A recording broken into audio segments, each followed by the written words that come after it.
Dozens of women who were all strangled or asphyxiated. Their cases remain unsolved. More than 50 unsolved strangulation and asphyxiation cases we found dating back to 2001. We believe that's anywhere between 90 to 100 women. Couldn't have been just one person killed them, so it's more than one serial killer. 8 people shot, 4 of them dead after a gathering in Englewood. Now 4 of the remaining victims are fighting for their lives at various hospitals. I was downtown, and even the waiters are talking about how unsafe they feel downtown. You know, we are a city on the edge at the moment. 2 people are injured after a shooting in Englewood. Both of the victims, innocent bystanders as gunfire erupts in Englewood. The murders are connected, but for years, many in the community have believed a serial killer is preying on poor and disenfranchised women. We have breaking news in Englewood on the south side. 4 people have been shot. 2 killers out here, 2 shootings.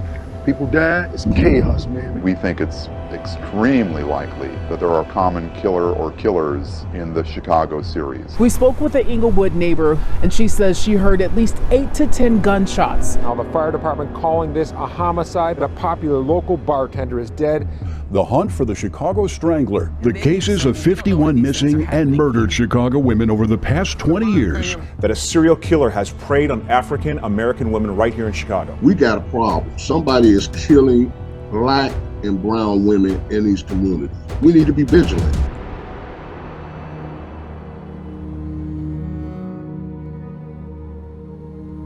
Today, we're in Chicago, Illinois, and currently we are in the most dangerous neighborhood in Chicago, statistically. This is Englewood, and yeah, the murder rate in this area of Chicago is astronomically high. And it really makes a person wonder what exactly is going on here that has led to the circumstances of the neighborhood as they are today. Because even as far back as the early 1900s, this neighborhood was absolutely notorious.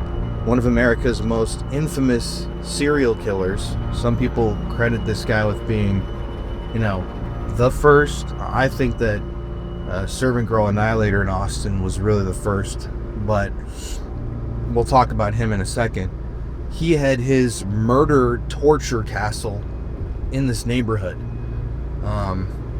And obviously there have been a ton of just different murders that haven't been connected, but in the 1990s, in 1 year, I believe it was 96, there were 3 different serial killers operating in this area at the same time. And that's just absolutely unbelievable that you'd have 3 different serial murderers picking victims out at the same time, at the same place. It's hard to believe. And then, yeah, even to this day, I've had lots of people, comment on videos, or I've seen comments like, don't go to Englewood, because this is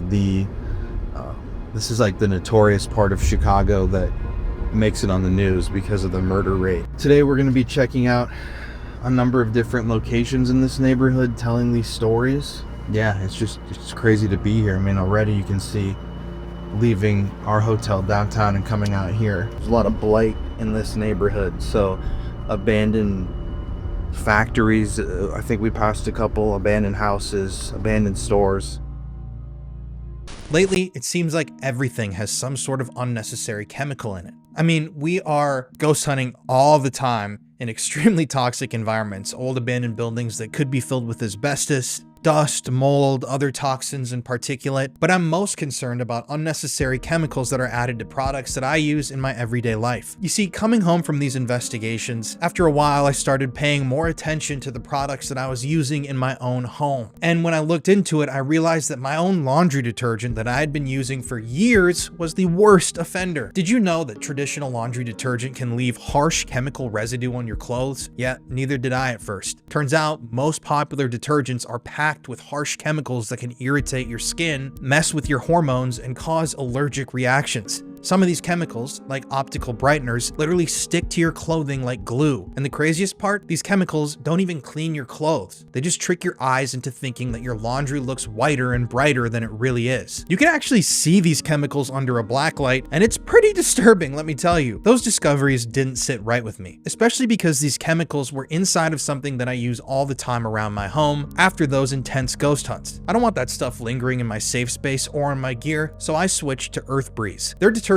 sheets are free from harsh chemicals like optical brighteners, dyes, parabens, phosphates, and preservatives. With Earth Breeze, there are no heavy plastic jugs, there's no mess, there's no harsh chemical residue, just a lightweight pre-measured sheet that dissolves in the wash to clean your clothes. And yes, I can speak from personal experience, your clothes still come out clean, fresh, and soft. I feel absolutely so much better knowing that I'm not exposing myself to those unnecessary toxins, especially when my job takes me to such eerie, potentially toxic locations already. If you're looking for a powerful clean without harsh chemicals, try Earth Breeze. It's easy to switch. And if you're not completely satisfied, they have an amazing money-back guarantee. You see, right now, you can try Earth Breeze for up to 40% off, and you can receive 4 free gifts by scanning the QR code on screen or by visiting the link in my description. But yeah, I love their company. I've used Earth Breeze for a few weeks now, and I can absolutely tell the difference. Plus, there's that peace of mind that comes with the knowledge that you're not covering your body in these toxins that come with these other detergents. They have an incredible product. It's super easy to use, and they're offering a great deal to the viewers of this channel. Anyways, y'all, be sure to check out Earth Breeze, scan the QR code, or visit the link in the description. And now, let's get back to our video.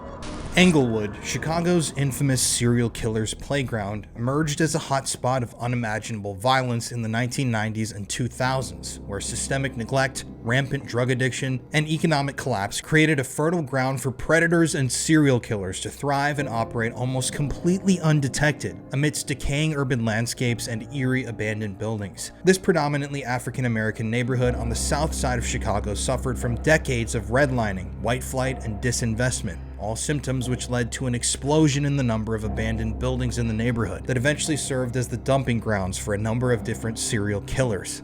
But Englewood wasn't always the desolate, dangerous neighborhood that it was in the 1990s. Englewood, Chicago originated as a neighborhood in the mid-19th century as a forested, swampy area that transformed into a thriving settlement with the arrival of railroads in the 1850s, initially attracting German, Irish, and Swedish immigrants who worked as truck farmers, railroad laborers, and later stockyard employees. The intersection of rail lines at what became 63rd and Wentworth, located in the neighborhood, spurred the establishment of Junction Grove, which was annexed to the town of Lake in 1865 and renamed Englewood in 1868 by wool merchant Henry B. Lewis, inspired by the wooded landscape of Englewood, New Jersey. And this was an absolutely bustling time in the area. There were a lot of people moving in, and with them came a lot of new wealth. Annexation of the neighborhood to the city of Chicago in 1889 accelerated local growth, and suddenly locals were constructing brick two-flats, apartment buildings, banks, schools, hospitals, and churches in the area, alongside horse car lines that were extended to the area by 1887, which allowed locals to have easy access to downtown Chicago. The Cook County Normal School, later Chicago State University, was established in 1869 and donated land in the area, which drew middle-class residents to areas like Normal Park.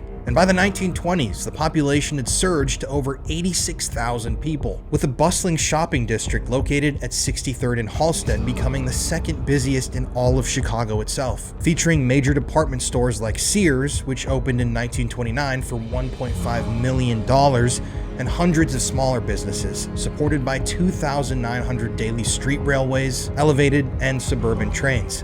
The neighborhood remained prosperous through the Great Depression, despite some bank and store closures, and even throughout and after World War II, with a diverse ethnic mix calling the neighborhood home, including Poles and Eastern Europeans by the turn of the century, and a predominantly white population. However, it was after World War II that marked the beginning of Englewood's decline, driven by demographic changes, economic disruptions, and systemic disinvestment. The influx of African-American citizens, displaced by urban renewal projects and expressway construction, like the Dan Ryan Expressway in 1958, which cut through poor black areas and accelerated white flight, led to rapid racial transition, and you can see that in the census numbers. In Englewood, the black population rose from being 2% in 1940 to 11% in 1950, and from 11% to 69% in 1960. And this is the craziest, from 69% to 96% by 1970. While at the same time, around 50,000 whites departed amidst panic peddling by real estate agents who exploited racist fears to flip properties on the low. Racist redlining practices denied loans to local black residents, and banks began charging higher interest rates due to what they claimed was job insecurity, which led to rapidly deteriorating housing stock as slumlords neglected maintenance, resulting in lots of abandoned buildings and vacant lots that bred vermin and crime. Economic factors helped compound those issues. Increased car ownership and suburban shopping malls like Evergreen Park drew shoppers away from the 63rd Halsted district, which caused marginal stores to close and landmarks like the Southtown Theater to convert to discount outlets. Former Englewood resident Maddie Lewis, who moved to Chicago in the mid-1940s and lived in North Lawndale, described the ongoing struggles into the later decades, including the 1990s, with contract buying that exploited black families, saying, quote, "All I wanted was a house." Maddie at the time was talking to a reporter from The Atlantic who spoke with her for their article, and she continued by saying, "And that was the only way I could get it. They weren't giving black people loans at that time. We thought, this is the way it is. We going to do it till we die, and they ain't never going to accept us. That's just the way it is. The only way you were going to buy a home was to do it the way they wanted, and I was determined to get me a house. If everyone else can have one, I want one too. I had worked for white people in the South, and I saw how those white people were living in the North, and I thought, one day I'm going to live just like them. I wanted cabinets and all these things these other people have." End quote. Ethel Weatherspoon, another longtime North Lawndale resident who bought her home in 1957, shared personal anecdotes about the racial transition and economic hardship that plagued Chicago and the neighborhoods of the city during these periods, saying, quote, "Most of the whites started moving out. The blacks are coming, the blacks are coming. They actually said that. They had signs up, 'Don't sell the blacks.'" She also discussed the financial strain of living in that area, saying, "You cut down on the light bill, cut down on your food bill." Another former resident of the city, Clyde Ross, who arrived in Chicago in the 1940s and lived in nearby North Lawndale, reflected on the exploitative contracts that affected black families throughout the decades, saying, quote, "We were ashamed. We did not want anyone to know that we were that ignorant. I'd come out of Mississippi where there was one mess and come up here and gotten another mess. So how dumb am I? I didn't want anyone to know how dumb I was. When I found myself caught up in it, I said, how? I just left this mess. I just left no laws and no regard. And then I come here and get cheated wide open. I would probably want to do some harm to some people, you know, if I had been violent like some of us. I thought, man, I got caught up in this stuff. I can't even take care of my kids. I didn't have enough for my kids. You could fall through the cracks easy fighting these white people and no law." End quote. The Great Depression's lingering effects, combined with post-war material shortages, prevented redevelopment in the area, and the closure of key employers like the Chicago Transit Authority bus barn in the 70s eroded prosperity and forced a large number of the residents of the Englewood neighborhood into very dire conditions. Gangs began forming in the 1950s for protection against racial aggression, such as the Englewood Boys in 1953 and the Egyptian Cobras in the late 1950s. And as we know, gangs typically don't get along with each other, and some of this gang violence evolved into violent turf wars that began gripping the neighborhood by the 1960s, which added blood and violence to the daily life of residents and further destabilized the community. Englewood had devolved into a half-abandoned high-crime danger zone, characterized by severe population loss. From a peak of 97,595 residents in 1960 to 86,659 residents in 1970, 59,075 residents in 1980, and 48,434 residents in 1990. Yes, in just 30 years, this neighborhood had lost nearly half of its population. Statistics which reflected problems like widespread housing abandonment, foreclosures, and economic segregation that unfortunately served to isolate low-income residents within blighted, more abandoned areas. Failed revitalization efforts, such as the 1970s attempt to convert 63rd Halsted streets into bus-only malls with public funds, backfired, leading to the departure and closure of anchor stores like Sears, who closed their store in Englewood in 1976, and Weebolt's, which left only about 100 shops in the neighborhood by the end of the century, many of which were run at that point by Korean and Pakistani merchants amidst the vacant lots and dilapidated structures like the abandoned Southside Masonic Temple at 64th and Green. The crack cocaine epidemic in the late 1980s, which gripped the nation, further served to intensify gang violence in the neighborhood. with conflicts between groups like the Black Gangster Disciples and Black Disciples escalating into all-out gang wars by 1991 to 1994, driven by drug trade competition and inadequate policing due to low tax revenue. People were being killed left and right in the neighborhood during this time. To many residents, it seemed something like a war zone. High crime rates, including murders and drug activity that took place in vacant lots and buildings in the neighborhood, seemed to symbolize the area's despair, with institutions like Chicago State University relocating to Roseland in the 1970s, and many other businesses and people moving out of the area jumping ship. And despite some new housing being built by the Antioch Baptist Church and public apartments for the elderly that were developed over the years, the area suffered from violence, an almost non-existent police force, and serious blight. I mean, in Englewood at that time, it almost looked like a zombie movie. Abandoned buildings everywhere, the ruins of industry, and the post-effects of things like white flight. And it was at around this time when Englewood began to gain the reputation of being a serial killer's playground. By the mid-1990s, Englewood's homicide rate had absolutely soared, fueled, like I said before, by the crack cocaine epidemic that turned vulnerable women into easy targets for serial stranglers, rapists, and killers who exploited the chaos of prostitution and addiction for their own personal gain. At the time, in the 1990s, police resources were already stretched incredibly thin, and locals in the area just didn't trust the authorities in general, which obviously led to flawed investigations and honestly just a lack of investigating in general on the part of the police, which allowed multiple serial killers to operate simultaneously at the exact same time in the exact same areas, overlapping territories in the same neighborhood. You had 3, 4, 5 different serial killers murdering the same types of victims in the same neighborhood, sometimes just hundreds of feet from each other, and nobody was looking into it and nobody was doing a thing. Anecdotes from residents who lived in Englewood during that time period recall a pervasive fear, where women avoided walking alone at night and families whispered about shadows lurking in vacant lots that swallowed screams. For example, one user posted on Reddit about 6 years ago with the title of their post being, "I grew up in Englewood, Chicago. I've witnessed 34 deaths, including my brother and 2 of my cousins. I was forced to watch my best friend overdose, and my uncle is currently on death row for capital murder." This anonymous poster detailed the psychological toll that living in the neighborhood had taken on them, noting how they advised teachers in similar neighborhoods, quote, "Don't ever try to grasp anyone's attention by saying things like, 'It'll be okay, look at the bright side.' At least for me, those notions never blended well. I didn't want to hear that things would be okay, because in my mind at the time, there was no hope," end quote. Another former Englewood resident named Andrew Allen, a retired postal worker and longtime neighborhood resident, shared his fear of nighttime outings amid escalating gang violence and murders in the early 1990s when speaking to the New York Times in 1991, saying, quote, "No way, shape, or form do I go out at night. It's the worst I've ever seen it. Just going out at night to get something, I can't tell you when I last did that. If I ain't got it by nightfall, I don't get it," end quote. In that same article, the journalist spoke with Cecil Davis, coordinator of citizen patrols in Englewood that had been started by locals to combat rising crime rates. "If the police aren't going to help us look out for our community, we're going to look out for ourselves," residents of the area had told themselves at the time. And so, citizen patrols began running throughout town as residents of the neighborhoods policed themselves and attempted to stop crime in its tracks.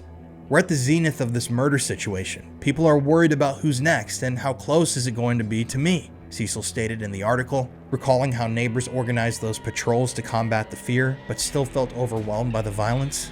Despite revitalization efforts like community gardens and youth programs in the 2010s, the scars of this era still persist, with Englewood's murder lore etched into Chicago's dark history. Modern analysis points to how poverty rates exceeding 40% and unemployment hovering around 20% in the 1990s helped make that area a magnet for evil, where violence became normalized. However, Englewood had been known for its murders long before the 1990s. In fact, the neighborhood, even in its earliest stages, had been home to one of the most infamous serial killers in American history, H.H. Holmes. Herman Webster Mudgett, better known as H.H. Holmes, was born on May 16, 1861 in Gilmanton, New Hampshire, and grew up in a strict Methodist family before pursuing medical studies at the University of Michigan, where he graduated in 1884. Holmes's early criminal activities included insurance fraud involving cadavers stolen from medical school labs, a practice he honed during his time as a student. In 1886, he relocated to Chicago under his adopted pseudonym and settled in the Englewood neighborhood on the South Side, initially finding employment as a pharmacist at a drugstore owned by Elizabeth Holton at the corner of South Wallace Avenue and West 63rd Street. By 1887, H.H. Holmes had purchased the drugstore and an empty lot across the street, where he began constructing a mixed-use building that would become infamous as his murder castle, strategically timed to capitalize on the influx of visitors for the 1893 World's Columbian Exposition. His connections to Englewood were deeply rooted in exploitation. He frequently lured vulnerable young women seeking employment or lodging during the World's Fair, many of whom were never seen again, blending seamlessly into the neighborhood's bustling community while using local networks to sell dissected human remains to nearby medical schools. Holmes's presence in Englewood transformed the area into a site of horror, earning him the moniker the Monster of 63rd Street in contemporary media. The Murder Castle, erected at 601 to 605 West 63rd Street in Englewood, was a sprawling 3-story structure spanning an entire city block. Outwardly elegant with retail shops, including Holmes's relocated drugstore on the ground floor. But inside, it was a nightmarish labyrinth designed for entrapment and human slaughter. The upper floors featured over 100 rooms arranged in a disorienting mess of oddly angled hallways, staircases leading to nowhere, doors that opened onto brick walls, and secret passages with sliding panels, and peepholes hidden behind pictures, all equipped with an alarm system to alert H.H. Holmes of any movement. Soundproof bedrooms were fitted with gas lines connected to a control panel in Holmes's private office, allowing him to asphyxiate sleeping victims by flooding rooms with poisonous fumes, their agonizing gasps muffled as they clawed at the sealed doors in vain. Trapdoors in the floors dropped terrified women into metal chutes or into a dummy elevator shaft, plummeting them directly to the basement, where blood-soaked operating tables allegedly awaited for dissection. Here, Holmes would vivisect still warm bodies, slicing open abdomens to remove organs amid pools of congealing blood, using corrosive acids in vats to strip flesh from bones, leaving skeletal remains that he bleached and then articulated and then sold. The basement also housed quicklime pits that dissolved soft tissues into a gruesome slurry of liquefied remains, a stretching rack to elongate victims in torturous agony until their limbs dislocated with sickening pops, 2 giant furnaces where charred bones and ashes accumulated from incinerated corpses, bottles of poisons for slow convulsive deaths marked by foaming mouths and ruptured internals, and a crematorium disguised as an oil furnace that belched acrid smoke as bodies sizzled and popped in the intense heat. Torture chambers included a secret hanging room for throttling victims until their necks snapped, and an airless bank vault where captives suffocated slowly, scratching their fingernails into the walls as the oxygen depleted, their final screams echoing unheard. H.H. Holmes even conducted human experiments, such as failed abortions that left women hemorrhaging on tables, their uteruses mangled and fetuses discarded into acid baths. Holmes's reign of terror in Englewood peaked during the 1893 World's Fair, where he advertised lodging and jobs to draw in victims, like sisters Minnie and Annie Williams, whom he suffocated in the vault. Annie's body later being dissected, her garter buckle found melted in an oven amid charred remains.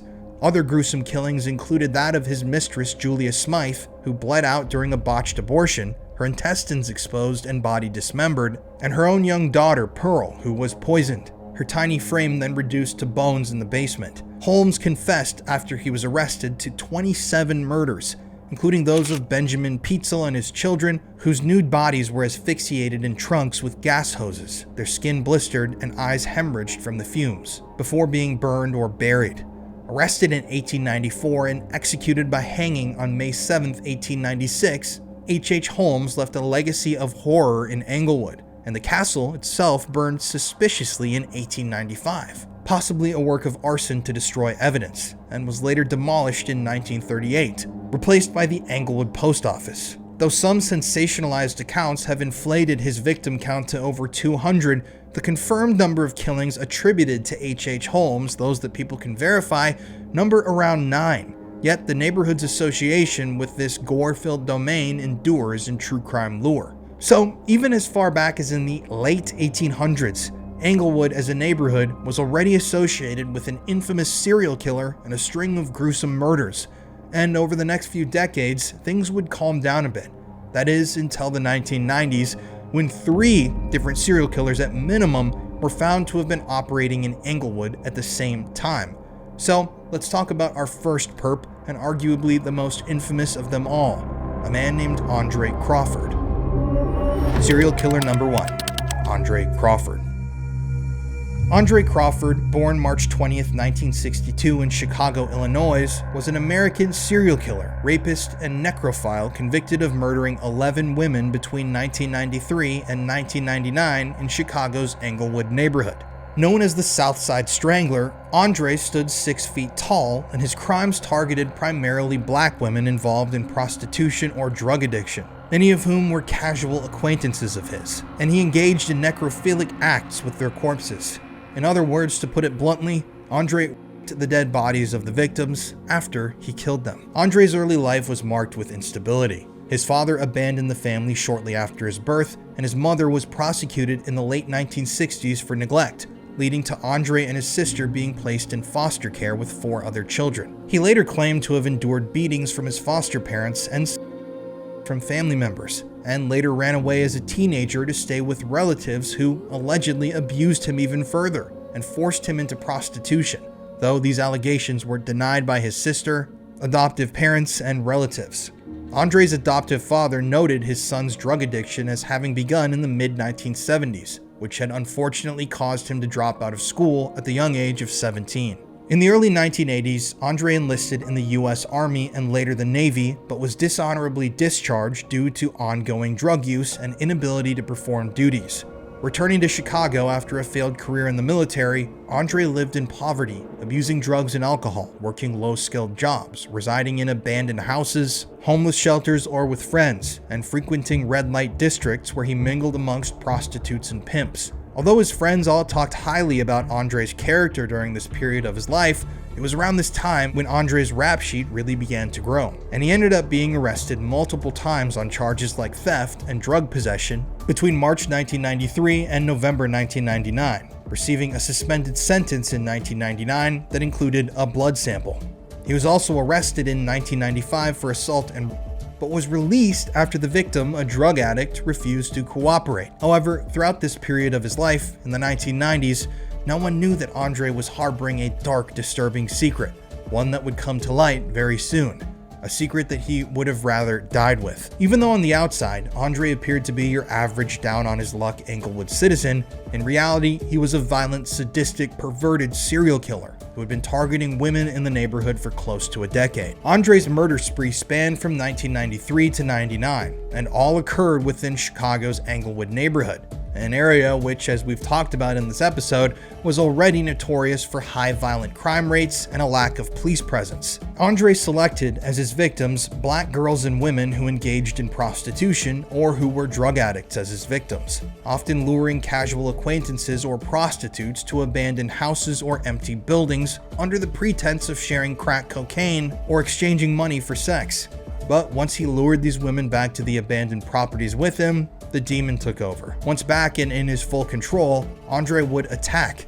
He killed most of his victims by strangulation or by stabbing them repeatedly with a knife, and he would then leave the dead bodies at the crime scene and return later on to perform perverted sexual acts on the corpses. In one instance, he attacked a woman on Thanksgiving 1997, his 12th victim, and left her for dead after raping and bludgeoning her almost to death in an abandoned building. But miraculously, she survived and later testified against him. Andre's modus operandi, or killer's code, involved exploiting the vulnerabilities of his victims in a high-crime area riddled with abandoned structures, practices which allowed him to operate undetected for years amidst the urban decay. At the time, the police didn't really seem like they cared too much about what was happening in Englewood.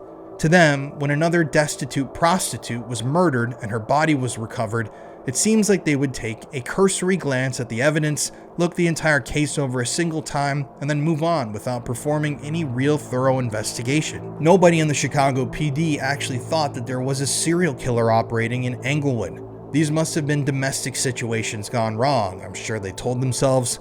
Or the alternative explanation is that the cops had a racial bias against the victims and thus they didn't place much stock in their investigations. I mean, more than likely, they viewed these women, prostitutes, drug addicts, black women, as throwaways from society. You know, a largely white police force at the time. I believe that that's why, obviously, they didn't seem to care about investigating these murders, because of this horrible racism that was so present within the department at the time. Regardless, though, Andre's actions themselves were driven by an addiction-like compulsion, as he later described murder as becoming habitual, similar to drug use. And it seemed like the more he did it, as with drugs, the more he needed to continue doing it to remain sane. The settings of the murders in the, at the time, rundown neighborhood of Englewood only served to amplify the terror, with residents facing a mounting body count and a lack of a response from local and city authorities. And at one point, Andre Crawford even assisted local police in distributing suspect sketches of himself while continuing in the midst of his murder spree. He thought in his mind that he would never be caught. He was too good for the local police. And so he helped the police look for himself, and he just kept on killing. The victims of Andre Crawford included 11 women: Evandre Harris, Patricia Dunn, Rhonda King, Angel Shatine, Shaquanta Langley, Sonia Brandon, Nicole Townsend, Cheryl Cross, Tommy Dennis, Cheryl Johnson, and Constance Bailey, all of whom were black women from Englewood who were involved in drug addiction or sex work. Many of these innocent victims were casual acquaintances of Andre's who had been lured back to these abandoned buildings by him with promises of drugs and money. These were women that were already down on their luck, struggling with addiction issues, homelessness, and financial strain of their own, which unfortunately made them easy targets.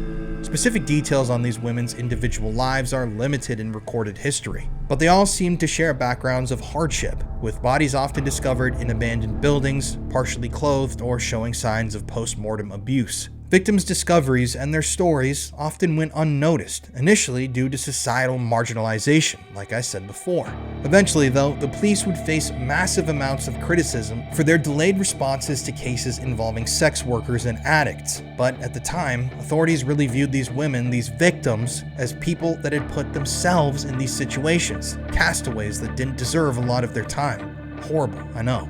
And the discovery that Andre had been committing necrophilic acts only added to the horror once the public truly became aware of these crimes. Community anecdotes shared by former Englewood residents in documentaries and books about this case served to highlight the fear that women in the neighborhood felt at the time, with many avoiding isolated areas, and talk echoing amongst locals of a strangler preying on the vulnerable. However, this would all change on January 28, 2000. On that day, Andre Crawford was finally arrested when DNA evidence from his 1999 probation blood sample suddenly linked him to 7 different murders. And once Andre was booked and brought into the police station, he began to talk. Eventually, he confessed to 11 different killings and several rapes and assaults. During these interrogations, Andre admitted guilt without any remorse, describing murder as an addiction he wouldn't and couldn't stop. And survivors were then brought in who identified him as their attacker. Remarkably, as discussed before, it later came out that Andre had helped authorities distribute leaflets with suspect composites of himself that resembled him, and he even stated that he had advised locals and authorities on precautions against violent crimes. Eventually, Andre was charged with 11 counts of murder, sexual offenses with aggravating circumstances, and 1 attempted murder. But with all of this came an absolute outrage, not only from locals, but from people on a national scale. How had the police missed all of these clues? Why hadn't they investigated these deaths sooner? How was a serial killer able to operate in such a small area for such a long time without being caught? The arrest itself exposed investigative overlaps and errors from within the police department, with Andre's personal involvement in surveillance activities highlighting his audacity. Specifically, after his arrest, locals learned that in the midst of his murder spree, Andre had joined up with locals for something called Operation Safe Passage, a neighborhood watch program organized by police and local leaders, where community members from Englewood, including local men, kept watch over high-risk areas in the neighborhood to monitor for suspicious activity in an effort to enhance safety amidst the ongoing murders. His involvement in this operation allowed Andre to hide in plain sight, as he publicly applauded police updates during community meetings and helped distribute those flyers seeking information on the murders. Authorities who had worked the case, who had specifically hired on Andre to help out with the investigation, which was looking for him, noted that Andre's familiarity with the area, stemming from his transient lifestyle where many bodies were found, made him seem like a helpful local rather than a suspect. To the police, they never would have suspected that this friendly homeless man who wanted to help them was the killer they had been looking for all along. However, Andre wasn't just helping out with the efforts just to help out. It was later learned that he had actually used his participation in these programs and his work with the local authorities to help himself stay informed on police progress in the investigation, and to find out who and what the authorities were looking into, while at the same time continuing the murders. This allowed him to escape justice for years. I mean, just imagine that, people. The serial killer is actually showing up and helping the authorities look for himself. The serial killer is out there handing out leaflets, warning people about the serial killer in the neighborhood, which was once again himself. It's absolutely such a wild story, and it's crazy that the authorities never caught on to Andre. I mean, the answer to their question was literally standing in front of them with a smile on his face and his arms outstretched. It's completely infuriating. However, eventually, as stated before, he was caught, and soon enough he would face justice. And Andre's confessions were nothing short of disturbing. One of the most horrific acts committed by Andre that he confessed to was the murder of Patricia Dunn on or around September 23, 1993, in an abandoned factory on Chicago's South Side. On that day, Andre lured Patricia, who was involved in sex work and drug use, under the pretense of exchanging drugs that he had for sex. However, after getting her alone in the abandoned building, Andre brutally beat Patricia to death, inflicting severe facial trauma that left her face battered and swollen, with defensive wounds later found indicating that she fought back desperately in hope that she would escape. Her body was later discovered naked from the waist down on a loading dock. She had been sexually assaulted, her shoes had been stolen, and a cloth had been deliberately placed over her mutilated face to cover the gruesome injuries.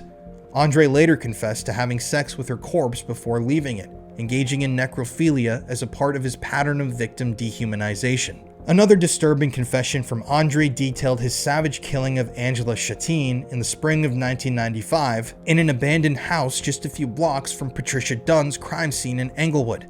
Angela, who was pregnant at the time of her death and struggled with addiction, was lured similarly by Andre back to the abandoned building with the promise of drugs. Once he got her alone, Andre raped Angela, then battered her face relentlessly until it was covered in bruises and lacerations. Then, to finish the job, he wrapped a cord tightly around her neck to strangle her, until she eventually died and went limp. Her body was once again found nude below the waist, with clear signs of sexual assault, including semen evidence. Her shoes had once again been removed and were missing, and her face, which had been covered in injuries, had been covered by Andre again after the murder with some sort of a cloth in order to hide the horrors. Disturbingly, once again, Andre confessed that after the murder, after he had left the scene, he had later returned to have sex with Angela's decomposing corpse, further desecrating her remains. Among Andre's most chilling confessions was a confession to the murder of a woman named Rhonda King, which occurred in an abandoned site in Englewood. Once again, Andre had lured Rhonda to the abandoned building under false pretenses, and once she was inside the structure, it was already too late.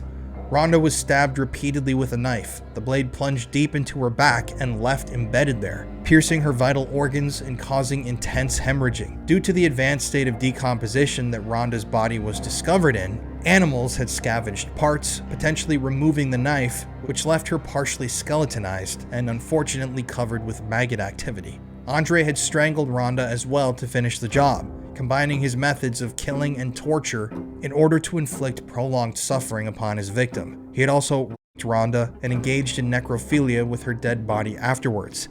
This killing was initially misattributed to another serial killer from the area, Hubert Geralds, who we will talk about in a second, but Andre's detailed confession corrected this.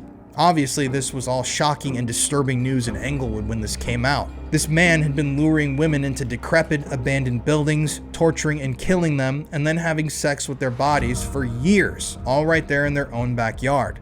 And their suspect had even gotten involved with the local community and their efforts to bring him to justice. It was disturbing to say the least, but at least he had finally been arrested. Even though he was arrested in 2000, Andre's trial was delayed until mid-November 2009, almost 10 years later, due to judicial errors in related convictions, a moratorium on the death penalty in Illinois, and numerous motions from both sides, resulting in him spending 9 years and 10 months in Cook County Jail, longer than any other inmate in Illinois history. However, on December 10, 2009, a jury found him guilty on all counts and sentenced him to life imprisonment without parole, sparing him the death penalty partly due to evidence that was presented that Andre had an abusive childhood and struggled himself with addiction. A serial killer convicted of rape and murdering 11 women in Chicago could have been sentenced to death. A jury recommended that Andre Crawford spend the rest of his life in prison. As John Garcia reports, some relatives of the victims say justice was not served today. Shortly after hearing the verdict, family members of the 11 victims held hands and prayed outside the courtroom. Most say they had hoped to see Andre Crawford headed for death row. Life in prison is not the justice they were looking for. I wanted him dead. Most of the 12-person jury apparently felt the same way. Denise Travers listened to testimony for 6 weeks. She says 10 jurors voted for the death penalty, but 2 held out. The past 6 weeks have been in vain because he didn't get what he deserved. Andre Crawford raped and murdered 11 women, luring them to abandoned buildings with the promise of drugs. A 12th victim survived by playing dead until he left. Claudia Robinson says she is still haunted by Crawford. He was a killer. He was a monster. And the system gonna let a monster live better than me today. I cannot work. I had nightmares. State's Attorney Anita Alvarez issued a statement saying, certainly believe that the terror and horror inflicted by this defendant on the multiple victims that he sexually assaulted and murdered was worthy of a death sentence. Crawford's attorneys, however, argued in court that he was abandoned as a baby and sexually abused through his teenage years. I don't know what he wanted. He never told me. He appeared to be a happy man after it was over, though. In what way? Smile. Andre was then incarcerated at the Menard Correctional Center until he finally died from liver cancer on March 18, 2017, just 2 days before his 55th birthday. And this served as the closing on one of Chicago's darkest serial killing chapters. We actually visited a location or two in Englewood where multiple victims of Andre Crawford's were found. Just take a look. This was our first stop in the still dangerous serial killer's playground. I guess if we go up here, on the corner up there, there would have been another body found. And then literally right here in this grassy lot, it was the body of 44-year-old Cheryl Johnson that was discovered April 20th, 1999. I mean, that's pretty crazy that just looking at the map, that goes to show how confident a guy like this was and how methodical and how they have these patterns in areas that they like to stick to. And yet for years, like a decade almost, he was able to get away with his crimes and no one put 2 and 2 together that this body was related to that body, which was related to this body. But we're gonna do a little spirit box here. You wanna step over here? So we're gonna make this relatively quick because I also don't like just standing out on the street in the most dangerous neighborhood in Chicago. If there's anybody here, any spiritual energy, anybody who might be in this area who can hear my voice or see us, we just want to talk to you and have a conversation. Is there somebody here?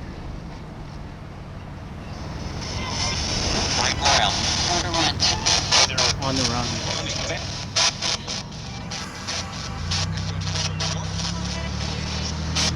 From New York?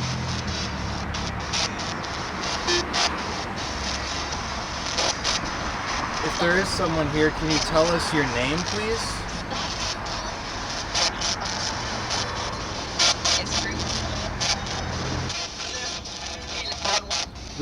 We want to know if whoever's here found peace or if you moved on. I'm especially curious if the conviction of the man who admitted to killing you, if that helped you move on. Did it? Evil? Or maybe if you aren't, I mean, if this is just someone else in the area, did that spirit move on when Andre Crawford was convicted?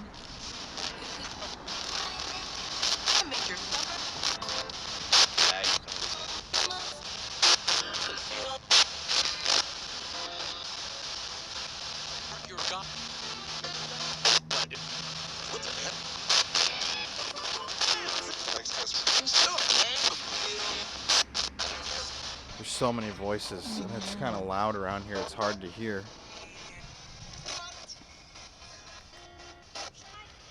Did anybody here see what happened to that woman? No. I swear I heard Southside Killer.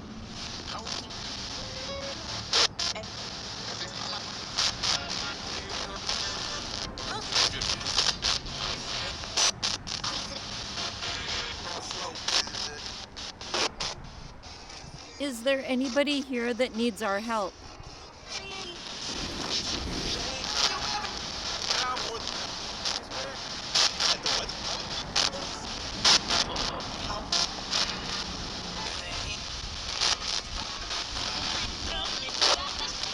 They found me.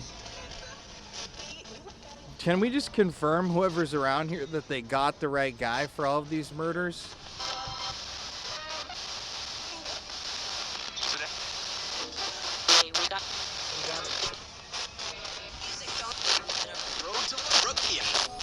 Were you happy when he passed away? Do you remember the names of any of the women who were found in this area? Yes, sir. Thought I heard Bailey.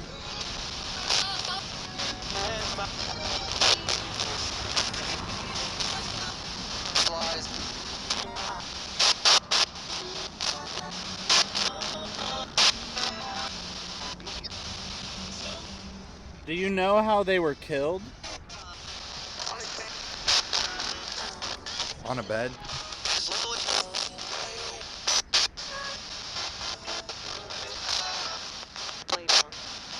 Lay down.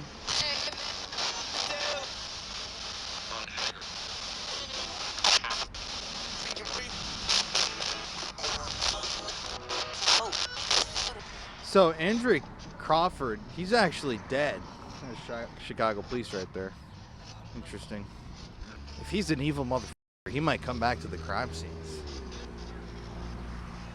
Is there anyone that's carried on his killings in this area?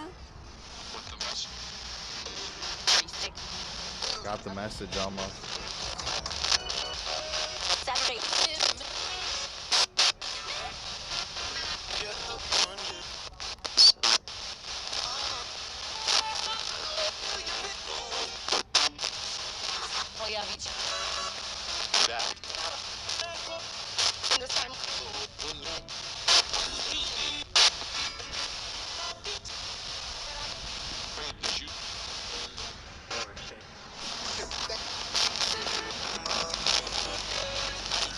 Are there, I mean, if you're an energy or a spirit around here and you see things that go on in these neighborhoods, is there a serial killer that potentially could be active in this area nowadays?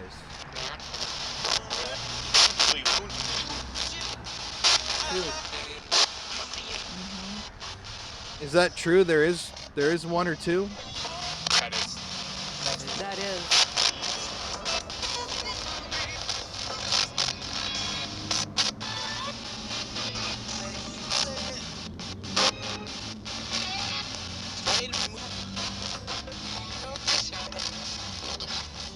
Does the spirit of Andre Crawford visit crime scenes like this? Does he ever come back to admire his work?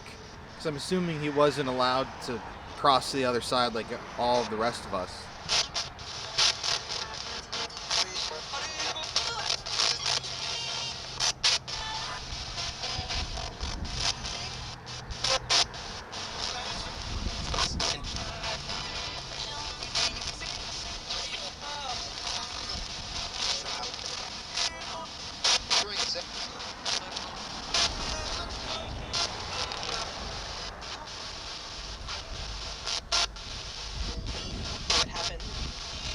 Where it happened? Yeah.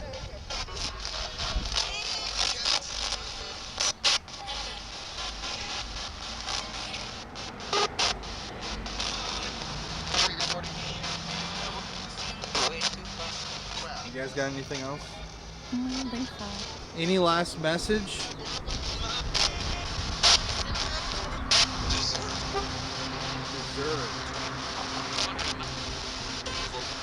Evil. He's dead or something. Wow.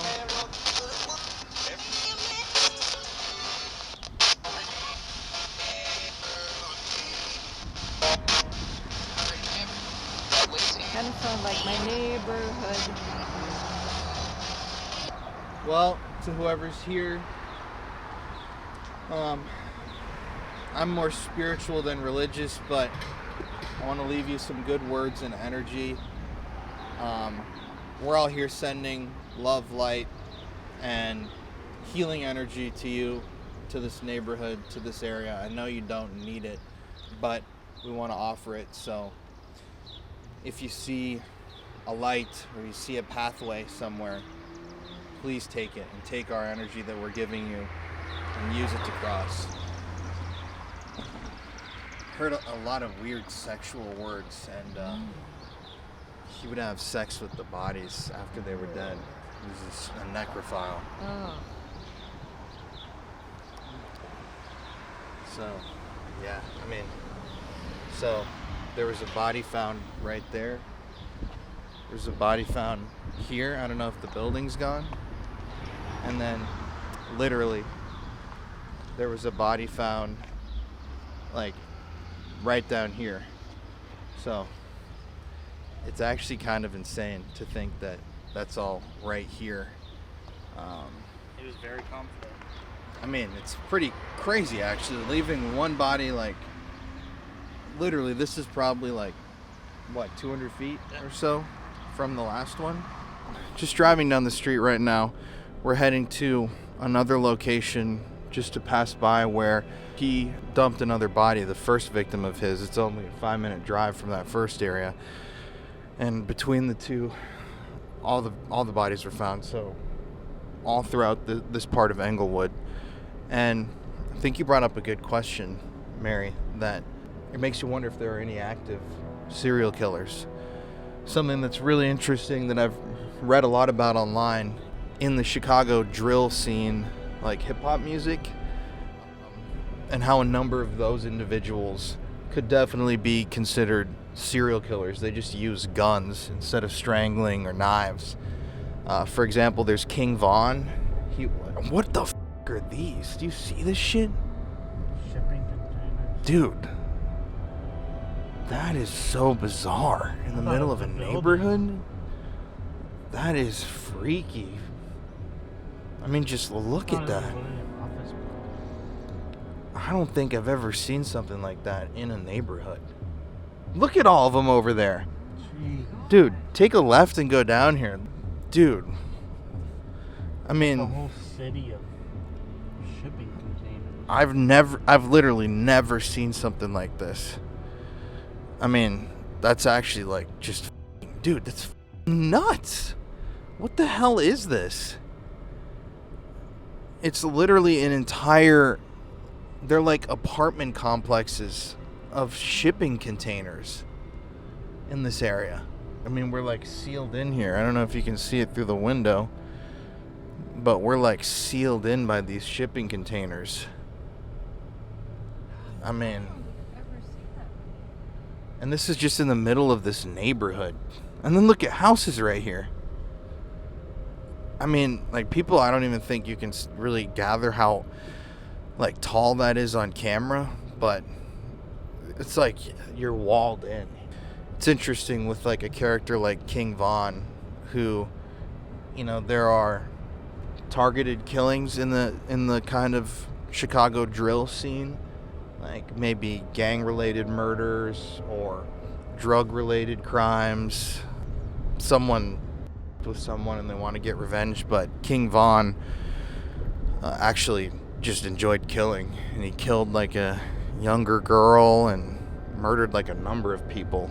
So I don't know, and I don't think he's from this area. I don't know like where O Block is. But it's interesting how crimes and stuff just evolve over time and become different in their own ways. But this area is like just plastered with death. So September 21st, 1993, that is a very kind of dark date in the history of Englewood, because that was the date that marked the discovery of Andre Crawford's first victim's body. September 21st of that year, it was 32-year-old Patricia Dunn whose corpse was found in an abandoned property. Now, I don't know what this property is going to look like nowadays. Very ironic right here. No dumping. 500 feet from where a body was dumped.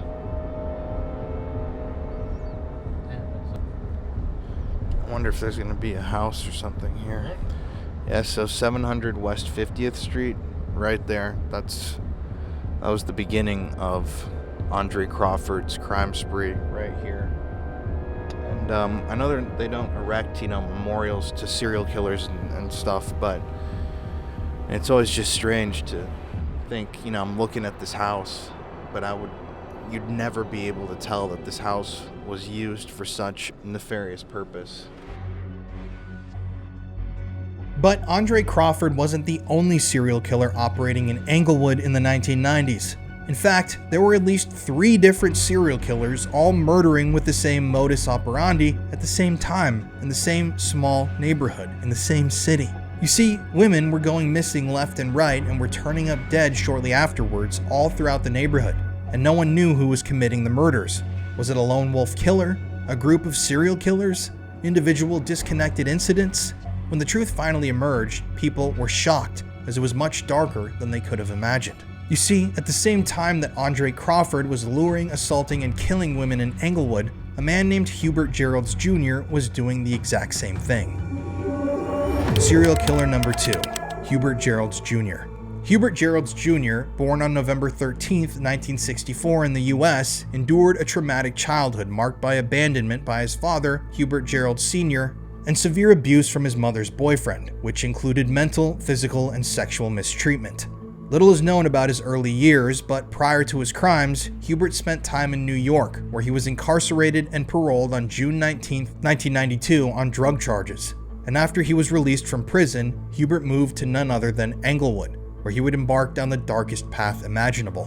While living in Chicago, Hubert was convicted of residential burglary in 1993, and served a prison sentence until he was released on October 29, 1994. By age 30, Hubert was deeply addicted to crack cocaine and frequently engaged with prostitutes, exploiting their vulnerabilities in the Englewood neighborhood's The Stroll area on South Halsted Street, a haven for prostitution and crime at the time. His killing spree began in late 1994, and just like Andre Crawford, Hubert began targeting drug-addicted female sex workers, whom he lured in with promises of drugs and money. Hubert, unlike Andre, was actually thought to be a familiar face to some of these women, as he had allegedly already employed them for their services in the past. So to them, Hubert was someone that they thought they could trust. But sadly, they were dead wrong. Experts during Hubert's later trial testified that he suffered from something called paraphilia, a mental disorder which gave him uncontrollable compulsions and desires for sexual interactions with unconscious or dead women, compounded by a low IQ, which ranged anywhere from 59 to 73, which classified him as mildly mentally disabled, with brain damage. This psychological profile fueled his dark crimes, where he viewed victims as disposable amid drug-fueled disputes, leading to a series of brutal strangulations over a period of 6 months that absolutely terrorized Englewood's marginalized community. Geralds' MO was chillingly consistent and opportunistic, and he preyed on vulnerable women in high-crime areas of Chicago's South Side, particularly in and around abandoned buildings and alleys in the neighborhood of Englewood. He had a routine. He would seduce his victims with offers of free crack cocaine, and then bring them back to isolated private spots like abandoned houses or vacant apartments, where he would then initiate sexual encounters and eventually turn incredibly violent. Employing a technique dubbed the Guardian Angel Chokehold, Hubert strangled his victims manually by covering their noses and pressing his thumb firmly on their throats, suffocating them without leaving typical ligature marks or external bruising, which unfortunately allowed some of the deaths to initially appear non-suspicious. He was good at killing, and by killing in this manner, he was able to avoid capture for a prolonged period of time. Later on during his trial, prosecutors described Hubert as being capable of, quote, squeezing the last bit of life, end quote, from his victims, often raping them while they were unconscious, or even by raping their corpses post-mortem, in acts of necrophilia driven by his paraphilic disorder. Hubert discarded the bodies of his victims callously and without care in trash cans, left them in abandoned structures like Andre Crawford, or in waste bins, and left them to decompose amidst filth and vermin. This also helped him get away with his crimes for a longer period of time, as the advanced putrefaction and state of decomposition that these bodies were found in made their autopsies difficult.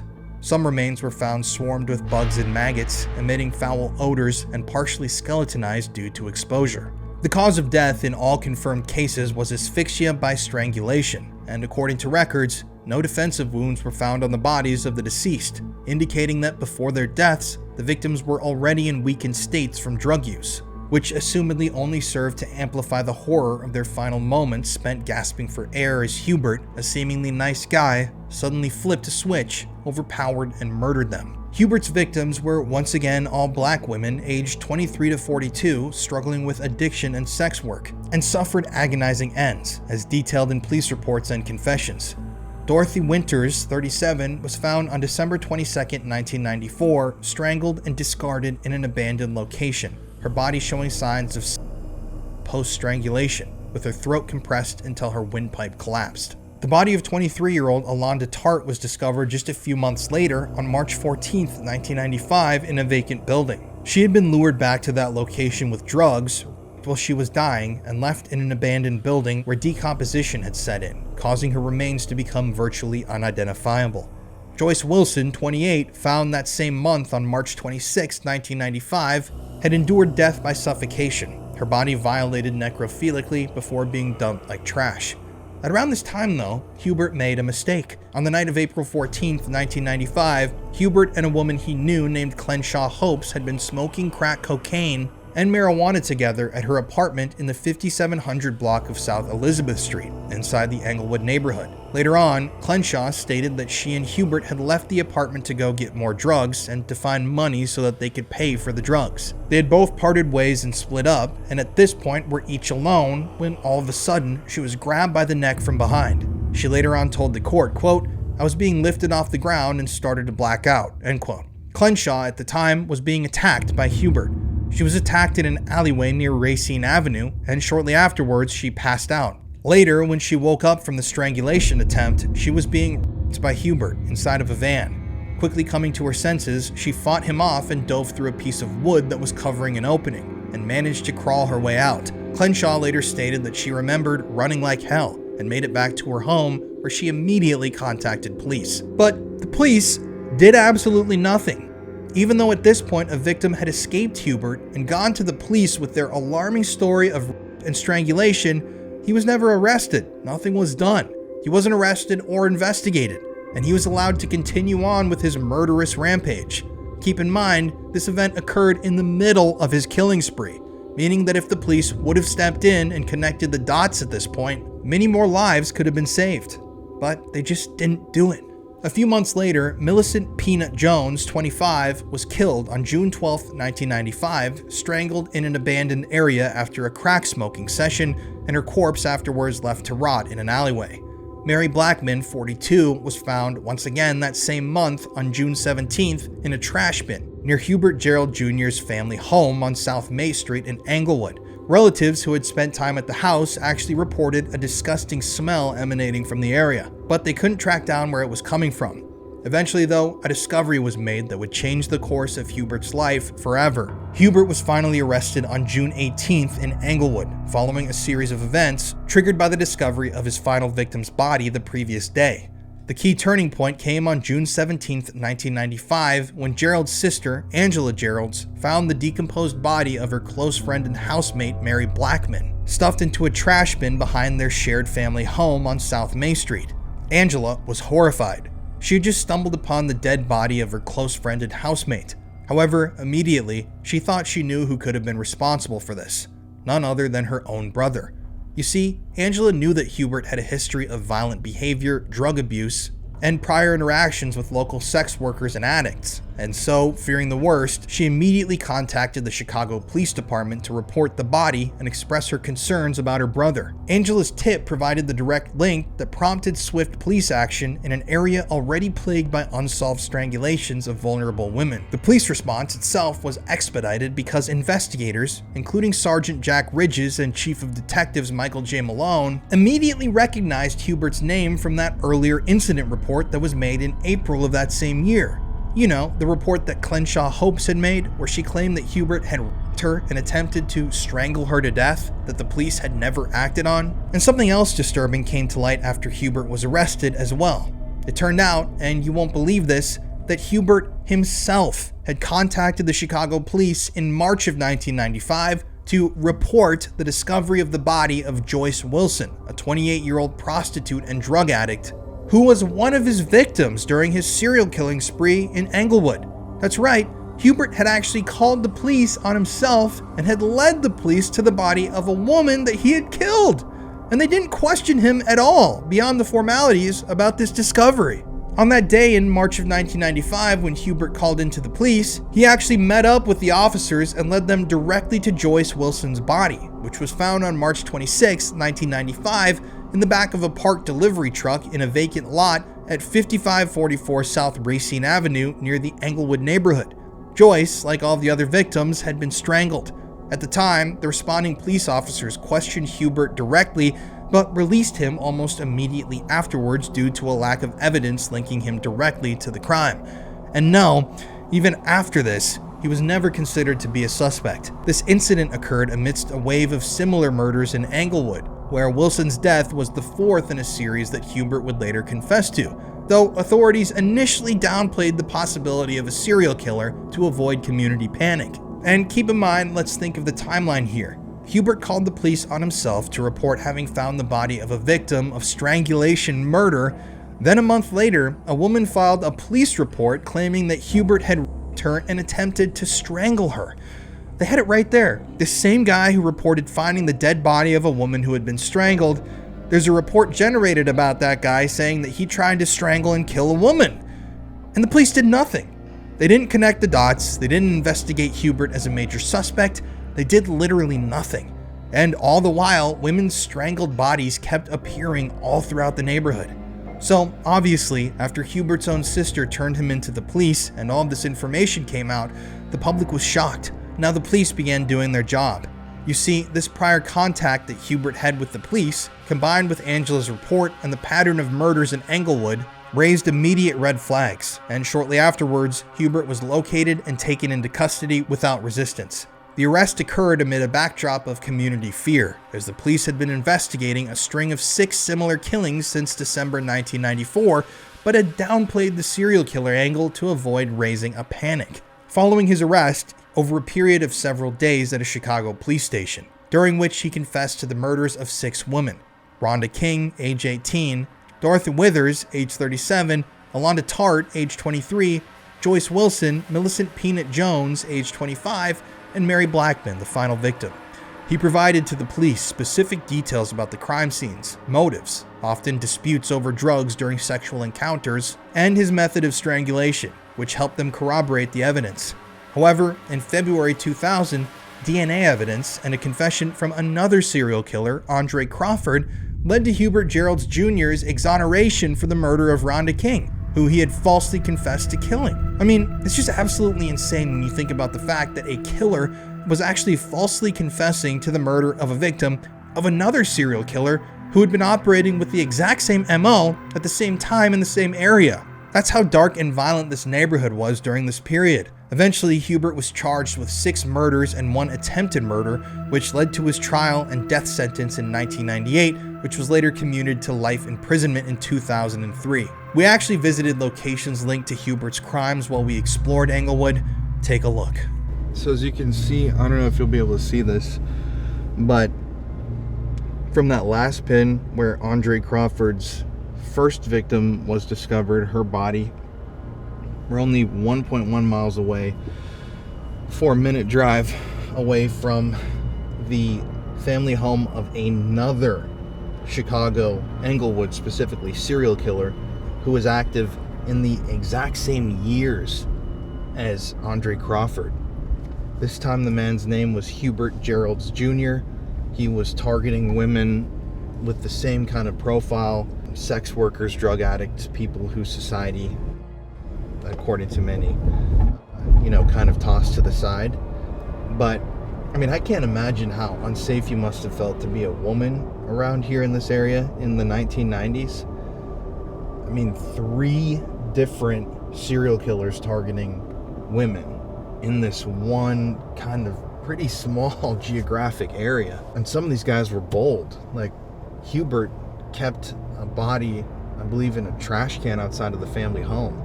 Yeah, it's crazy. I mean, it's literally on a 5-mile stretch of road. Yeah. That all of these serial killers are on. It's hard to believe. I don't have an exact address of where Hubert Geralds lived, but it was in, or on, I should say, this block, 5600 block of May Street. So, one of these houses was home to another serial killer here in Englewood. And yeah, he actually stashed one of the bodies outside on the property. It's kind of creepy too, like that abandoned house. It makes you wonder, like, which one of these it was. Unfortunately, this seems to be, like I said at the beginning, one of the neighborhoods in Chicago with a lot of blight. There are so many abandoned properties that we've passed by, like even right here. It's always crazy to me to see these like huge, go real slow, these huge buildings and houses that just lie empty. That one's got a steel door. Yeah, that's crazy. And yeah, there's another one over there. This area kind of heavily reminds us of, we talked about this off camera, of Baltimore and Detroit. Just kind of similar architecture, level of urban decay. But shockingly, Hubert Geralds Jr. and Andre Crawford were not the only serial killers operating in the Englewood area during the 1990s. Another suspect, named Gregory Clepper, eventually confessed to the authorities to having strangled up to 40 women from 1991 to 1996 in the area. Serial killer number 3, Gregory Clepper.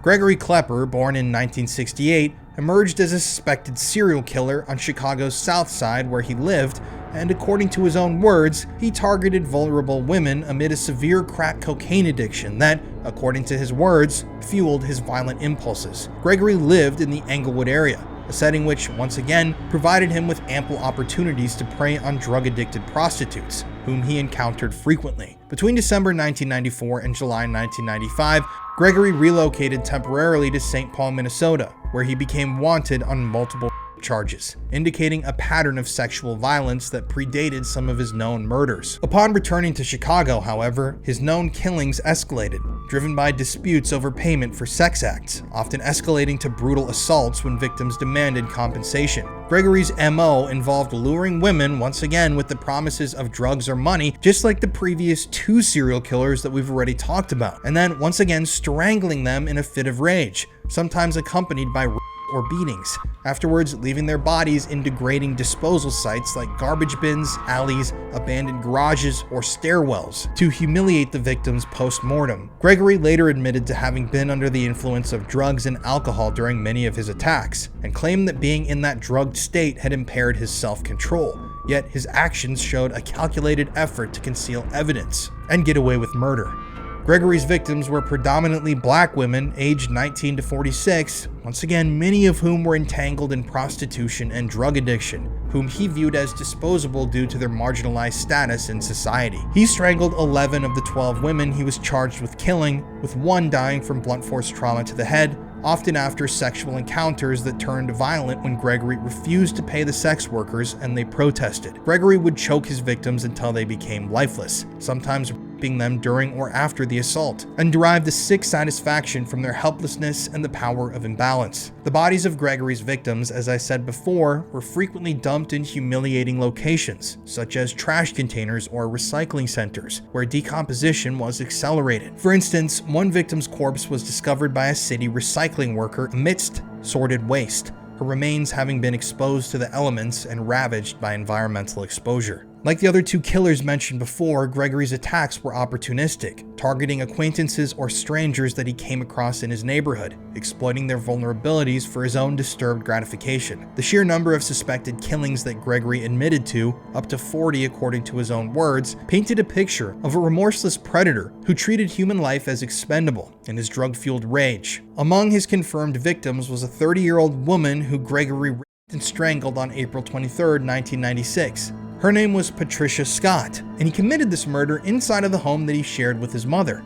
After killing Patricia, Gregory ended up stashing her lifeless body in a closet, where it began to decompose amidst the household items. In a disturbing act of familial complicity, Gregory waited for his mother, Gladys Clepper, to return home and asked her for help disposing with the body, which she did. She helped her own son dispose of this murder victim's body. They ended up stuffing her into a garbage can behind local Calumet High School. And that's right, in this case, Gregory's own mother helped him cover up the murder of one of his victims. This sickness seemed to run in the family. Another victim of Gregory's, 28-year-old Alicia Thomas, was strangled and her body dumped in a dumpster on January 12, 1995, with help from another accomplice named Eric Henderson, who would also be charged as a part of these crimes. A 1994 Jane Doe, an unidentified woman found raped and strangled in an alley behind 4837 South Champlain Avenue, bore ligature marks around her neck and evidence of sexual violence. Eventually, after his arrest, Gregory confessed to having picked up the victim on the night of the murder, assaulting her violently and dumping her remains without remorse. These horrific crimes involved not just murder but also desecration, as bodies were often left partially clothed or positioned in ways that maximized the victim's humiliation, with fluids and injuries evident upon autopsy. The involvement of Gregory's mother and friend in the murders and the cover-up of the crimes also added a layer of betrayal to what the public felt when this was all exposed, as they had seemingly prioritized hiding the crimes over seeking justice for the victims. Gregory's arrest on May 2, 1996 finally occurred after an acquaintance of his had provided a tip to the police. According to this friend of Gregory's, Gregory had boasted about one of his murders, which led the police to his relative's house where he eventually surrendered, stating, quote, "I knew it was just a matter of time. I'm glad it's over," end quote. During interrogations, he confessed to 12 murders, citing statements and drawing maps to dump sites, while claiming to have committed up to 40 killings in a drugged-out haze. And he also admitted that he had attempted to murder 2 more women that had actually survived. His mother, Gladys Clepper, was charged with concealing a homicide after admitting she helped dispose of Patricia Scott's body, and his accomplice, Eric Henderson, faced 2 counts of concealing homicides for aiding in multiple disposals. Police eventually charged Gregory with 12 counts of first-degree murder and 3 counts of aggravated criminal sexual assault, and denied his bond due to the brutality of the crimes. Investigations linked him to the wave of Southside Strangulations, but overlaps with the other killers like Andre Crawford complicated the attributions. Gregory Klepper's lack of remorse during his confessions underscored his detachment from the killings, as he graphically detailed to the authorities his fond memories of choking and raping women to death without emotion. In a 2001 plea deal, Gregory pleaded guilty to Patricia Scott's murder and received 80 years in prison without parole, but unfortunately, prosecutors were forced to drop the 12 other charges due to insufficient evidence beyond his confessions, which DNA seemed to contradict in at least 14 other cases. One dropped case involved that 1994 Jane Doe, as evidence pointed to another suspect, Earl Mack Jr., who was eventually arrested for that killing. The agreement, though, allowed future charges if DNA linked Gregory to the dropped cases or 15 additional unsolved deaths, but barred the death penalty, reflecting prosecutorial caution amid weak corroboration. After all was said and done, Gregory remained a suspect in nearly 30 different unsolved murders in the area, and his trial highlighted investigative challenges in high-crime areas, where victim marginalization and a lack of resources or really care from the authorities in general had delayed justice and allowed more innocent lives to be taken. As of 2025, though, no new charges have ever been filed, which has left Gregory incarcerated for Patricia Scott's slaying alone. They were never able to prove that he committed more murders, even though we can assume that he did. And this outcome spared him the death penalty, but ensured lifelong imprisonment for his confirmed horrors. We actually visited a location linked to Gregory within the serial killer's playground of Englewood. Take a look.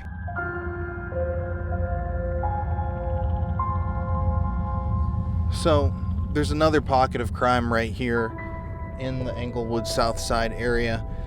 This time, for our final stop, we are going to pass by the former home of convicted serial killer Gregory Clepper. Now, this is a little bit farther, about 15 minutes down the road from where Andre Crawford and Hubert Geralds Jr. were killing. But Klepper's crimes were about the exact photocopy. There's so many cops around here. Did you see that whole thing that we drove by? It was a photocopy of these other murders. He was targeting drug addicted, sex workers, impoverished women, desperate women at the time. And he actually was aided in one of his murders. I don't know if it was his last, it might have been, but by a friend of his and his own mother in helping to conceal the crime. And that was near his house, which is where we're about to be passing by. But according to all reports, this crime spree, it isn't as documented as the other ones. But from what I could tell, according to the newspaper reports, they all said that these murders occurred in the immediate area near Klepper's house. So I'm assuming that he was targeting, because we're only a minute away, he was targeting women here, assuming if you'd go through the records, you'd see, that a body was found over here, He was a suspect in at least 26 murders. And what's interesting is that back in the 90s, they actually thought that there were so many women being killed in this area, they nicknamed this ambiguous killer the Southside Strangler. But in reality, what investigators and the public now believe is that it wasn't one guy, obviously. It was a group of at least 5 different serial killers in this proximity, 3 specifically kind of in the Englewood area, that made up this one entity that they called the Southside Strangler. Because they were all killing the same ways. Strangulation, targeting the same people, leaving the bodies in abandoned buildings and locations like that. So, once again, I couldn't find an exact street address as to which of these homes was Klepper's. It was on the 8300 block of South Carpenter Street here in Southside Chicago. Just like with all these others, guys, I mean, it just looks so normal. It's like you'd never imagine that a guy suspected in 26 murders would be arrested, living here with his mom who helped him cover up the crime, leaving a body, trying to dispose of it. He hid it in his house and then got rid of this woman's body behind a school, I believe. And this is that block right there, so it had to be one of those houses. But yeah, we're leaving Chicago this morning, heading back to Texas and South Dakota, but I've always wanted to come to this area to just, I wanted to document this history. This was just a little kind of bonus video. Ended up not having as much time as we thought we'd have here, but I think it's been really interesting, yeah? I think so. I mean, it is really weird to think. I mean, we drove this little block. I mean, it was a 5-mile radius. You had all these murders with the same MO, but had 3 different people. Maybe there was even more that they never caught on to. But we know of 3 people that were killing people with this MO. So, I mean, are the police just really not, doing their part? I mean, it makes me kind of sick for the people who live here. I mean, a lot of people are probably spending all their hard-earned money to live in a place where they don't even feel safe. I mean, that was just the strangulations. It's still the most dangerous place in Chicago. So, yeah, that was in the 90s that they were saying that this area was, the serial killer's hunting grounds, and to this very day, it is still known as the most dangerous neighborhood in Chicago. So, what causes that? I don't really know. I think it's, a combination of societal factors and institutional things and just the history of America. But it's wild that this area still has not shaken its reputation. The method of murder has changed, but the murder has not. Kevin Taylor, a lesser discussed predator in Englewood's serial killer's playground, strangled 4 women in summer of 2001, once again dumping their bodies in alleys, garbage cans, and abandoned houses in the Englewood area. A former cheesecake factory cook, Kevin, once again, like all the other killers in this area, had targeted prostitutes and drug users, his attacks mirroring patterns of other local killers like Andre Crawford and Hubert Geralds Jr. Victims were often, like the others, partially stripped, reflecting exploitation in Englewood's drug scene, where poverty drove women into vulnerable positions. Arrested on August 20th, 2001, Kevin received a life without parole after the convictions, including for Cynthia Halk's July 27th strangling, amid a series of trials that highlighted his brief but deadly rampage. But Kevin, Gregory, Hubert, and Andre weren't the only killers that operated in the south side of Chicago at that time. There were so many more. There was also Johnny Douglas, aka Maniac, a serial rapist and killer linked by DNA to multiple murders of women in Chicago's South Side during the 1990s, including the 94 rape and murder of Nina Glover in an area near Englewood. He was suspected in over 20 similar killings of prostitutes, but only convicted of 1 before dying in 2008. Then there was Ronald Macon, who was charged in 1999 with 3 murders and the rape of a woman in Chicago during the mid-90s. He was linked by DNA to unsolved cases on the South Side, and once again, his victims were strangled or assaulted in isolated abandoned spots. There was also Ralph Harris, a serial rapist and killer active on Chicago's South Side from 92 to 95, who was eventually convicted of multiple murders and rapes of women during robberies. He was charged with 6 killings, some in neighborhoods adjacent to Englewood like Chatham, and he preyed on vulnerable women in the area's crime-ridden environment. But why Englewood? Why had Englewood become a serial killer's playground, a haven for violence and bloodshed? Well, we can provide some answers, but not all of them. Englewood itself had become, over time, a magnet for violence and crime due to systemic disinvestment, racial segregation, and policies that entrenched individuals in the neighborhood even further into poverty, which had transformed the neighborhood from a happy, upscale place into a sort of lawless land in the 90s where gangs and drugs amplified desperation. The 1980s crack epidemic had also flooded the streets with addiction, and in turn created vulnerable populations that were forced to live inside of abandoned buildings, having no place to call home.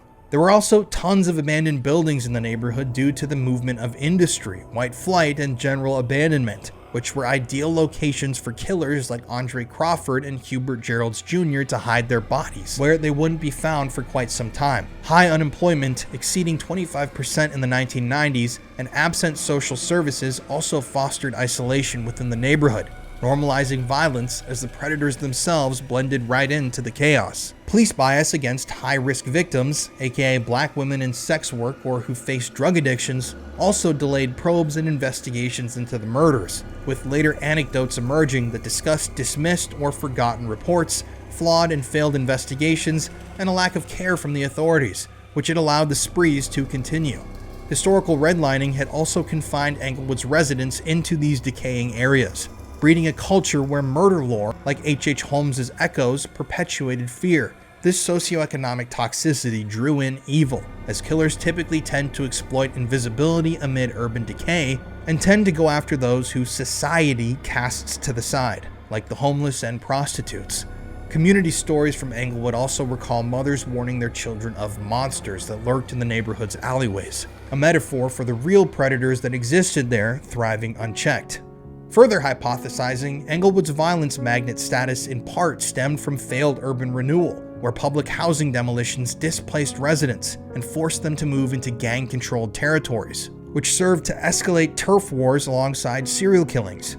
Media sensationalism also tended to focus in on the gangs but ignored these patterns of serial murder, delaying recognition by the authorities of the multiple offenders operating in the area at the same time. Anecdotes from survivors, which you can find online, describe Englewood as being a neighborhood where screams were dismissed as being normal, and where no one blinked an eye at gunshots or suspicious activity, which allowed predators to flourish amid apathy. Cultural factors like distrust of police due to their racist past and previous experiences hindered tips, which also helped killers like Gregory Clepper evade capture longer. The area's isolation from resources also created a vacuum for evil, where poverty's grip turned desperate individuals into easy prey for bloodthirsty killers. Ultimately, at the end of the day, Englewood's tragedy reflects a much broader pattern of American inequalities and disparities, with conditions just like these helping to foster environments where violence becomes endemic across the nation. And to this day, Englewood still battles against persistently high murder rates, with Chicago's 2023 violent crime drop of 13% to 617 homicides citywide only masking localized spikes of violence that were recorded in the neighborhood. You see, in 2022,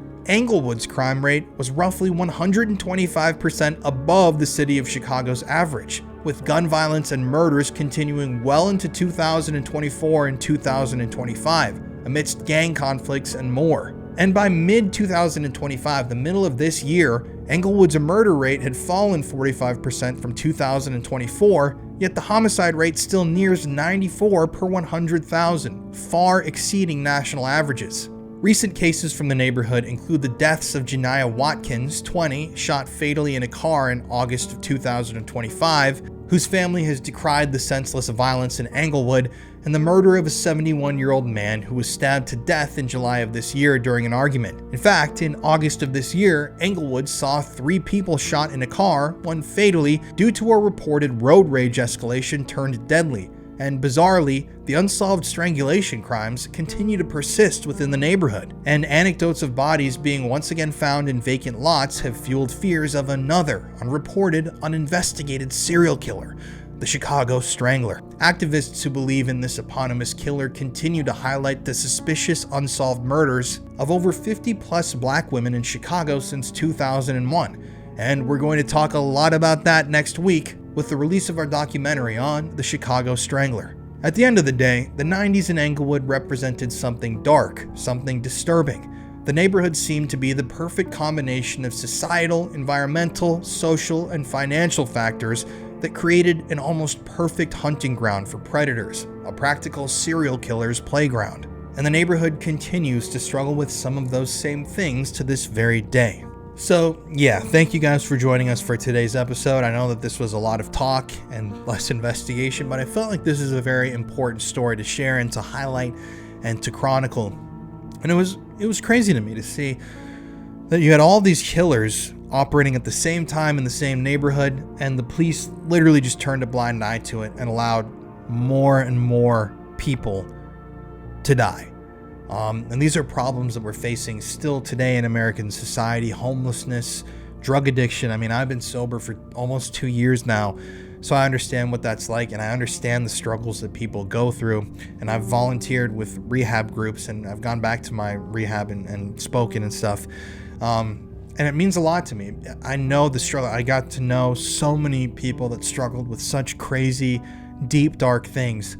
And it's so horrific to me that people still prey on those individuals that are down on their luck and they're out there, because there's no difference between me and an unhoused person on the street.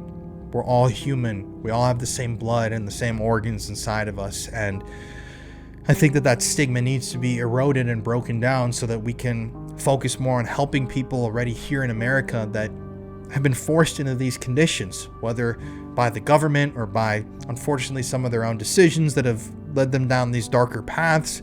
There's a lot of reasons why people go homeless, and it's just horrible stuff. But Yeah, please let me know your thoughts about this entire thing in the comment section. I love hearing from you guys. Be sure to like and share this video. And at the end of today, I'm going to make a donation to the Chicago Recovery Alliance. The Chicago Recovery Alliance provides a wide array of services to people who want to reduce drug-related harm in their lives and in their communities. Our staff and volunteers are well-trained and experienced in assisting in the achievement of any positive change as defined by the individuals with whom we engage. Services are provided 7 days a week, nearly every day of the year, at our many different outreach and drop-in locations.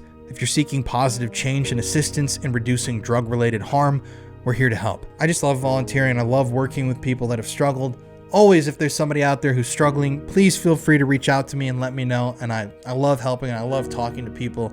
And I have an amazing network of individuals that I know and that I've become very good friends with, that I met through recovery. So if you're out there and you're watching this video, I want you to know that if you're struggling with something like that, never lose hope.